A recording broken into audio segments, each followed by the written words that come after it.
Hey guys, welcome to Hunky's World. I had said I was done in the last video and I realized that actually I still had to do my Dark Side of the Ring review. Chris and Tammy. So, let me grab my notes. Sorry about this chair. Chairs are horrendous.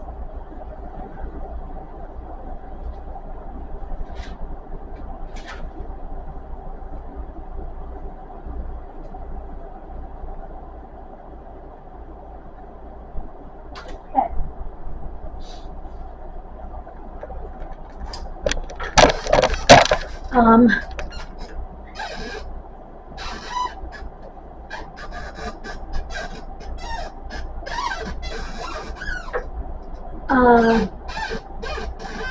I do agree with some things that Francine and her partner Chad said on their podcast, but I go on a little bit fast.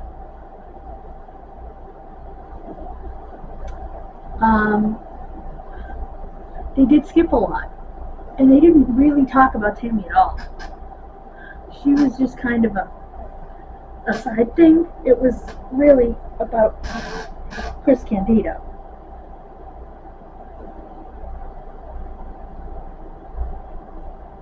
They talked about her relationship with Shawn Michaels, and that's really the extent of what they talked about with her, concerning her, and how was there infidelity, wasn't there infidelity. And I have to tell you that Chris's brother did not come off all that likable. His mother, yes, his brother did not come off likable at all. That's just my opinion.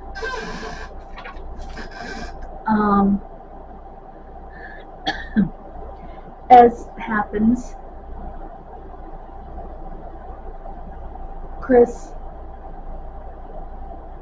was injured, and that's how he started on drugs. He broke his neck in WWE. About 2 years before he died, Chris had gotten clean, he had gotten back in the ring, he was doing great. He broke his ankle, well, the bone right above his ankle, in Impact Wrestling, and he had surgery.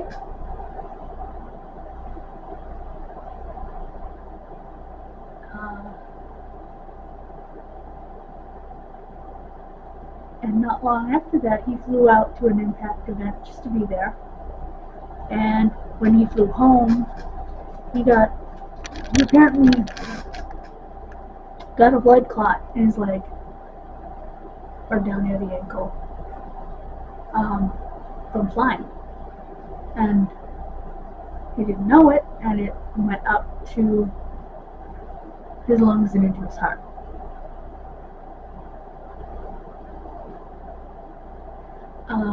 Blood clots from flying, usually very long flights where you're not moving around as much, are common. That's why they highly recommend you get up and walk around on flights. In his case, he couldn't, obviously, but and it was absolutely heart-wrenching to see all these men crying. Jim Cornette and Lance Storm and Dr. Tom Pritchard. It was just awful. And yes, Chris Jericho is still narrator.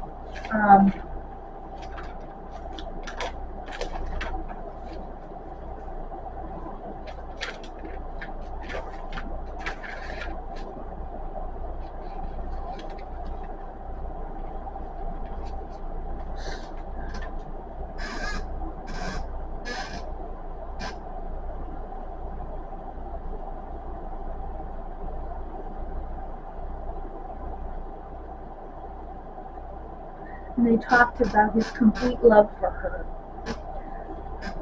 They talked about how they met. They were teenagers.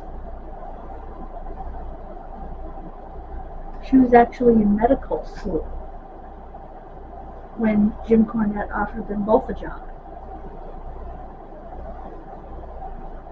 Because he couldn't pay him enough to justify them moving to Tennessee. But if he paid them both, then they might have enough. Then they'll have enough money to move, and it'd be worth their while. So he's like, "Doc, oh yeah." She was brilliant. Did things in one take. Now she's in jail for vehicular manslaughter.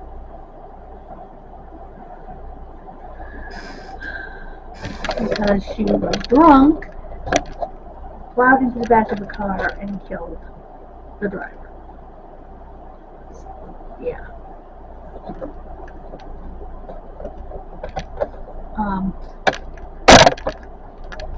Sorry.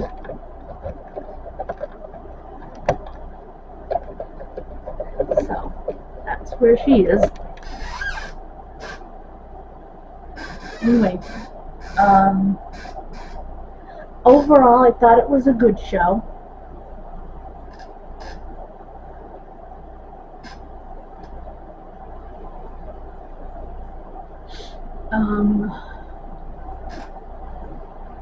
I do agree that the whole fitness guru thing was a little weird.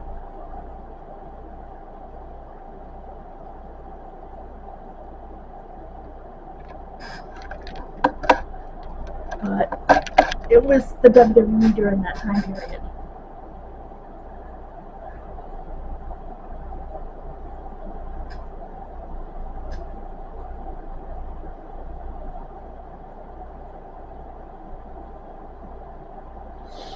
And they talked about Sonny joining him in ECW when Sable came in. There was always heat between Sonny and Sable, as far as I know. And truthfully, I think there was jealousy. This is just my opinion. I think there was jealousy on Sable's part. Because yes, they were both attractive women. Well, I think Sonny had a prettier face, but they both had bodies.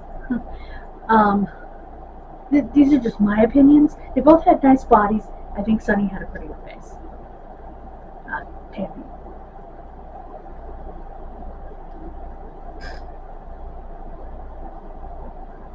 And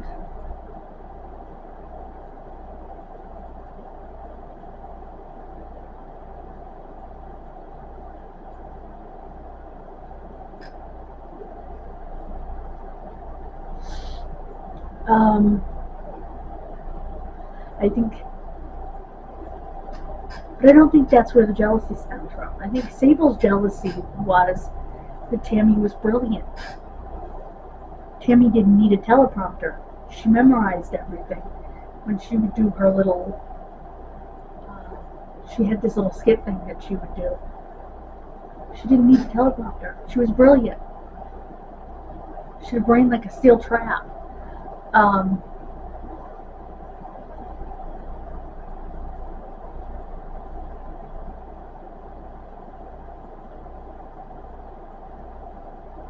She was studying to be a plastic surgeon.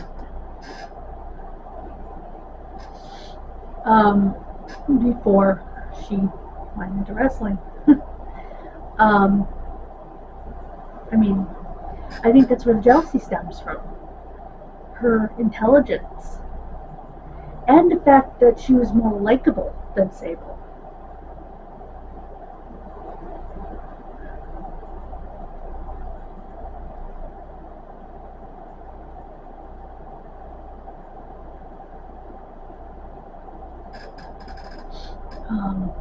Just in terms of, she wasn't afraid to do comedy. She wasn't afraid to get cake spilled all over her, get slopped, or whatever. Unfortunately, and when I say more likable, I mean on screen. Unfortunately, there was heat between her and some of the key guys for some strange reason. And maybe because they felt her head was a little too big. Although Mick Foley says he always liked Tammy. Mick Foley doesn't say a bad word about anybody. He's just a good man. He really, really is.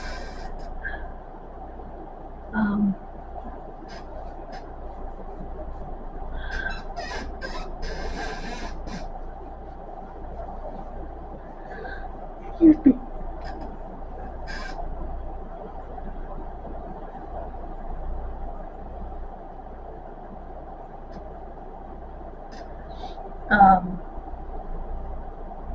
But some people didn't like her, and Henry Godwin said, "Do not touch the slop bucket. It's for Tammy." Tammy's getting it tonight. And well, that turned out to be an open invitation for guys to put bodily fluids in there. Of what type, I don't know. I would guess urine and possibly reproductive fluid. Because it was poop, you'd see poop. And you'd smell poop. I mean, you would smell urine too. And if I'm her and I'm getting that over my head and I immediately smell urine, I'm going to be absolutely pissed when I get backstage. Who did this to me? And nobody said she said a word about it. So I give her credit there.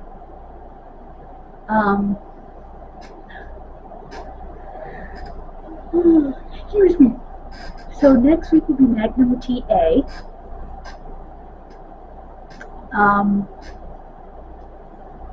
And we will have a review right here next Wednesday. Now that I have a way to watch it, I can watch it as it happens.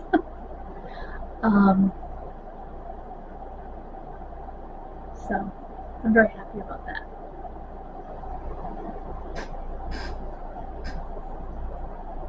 Thank you so much for joining me. God bless you.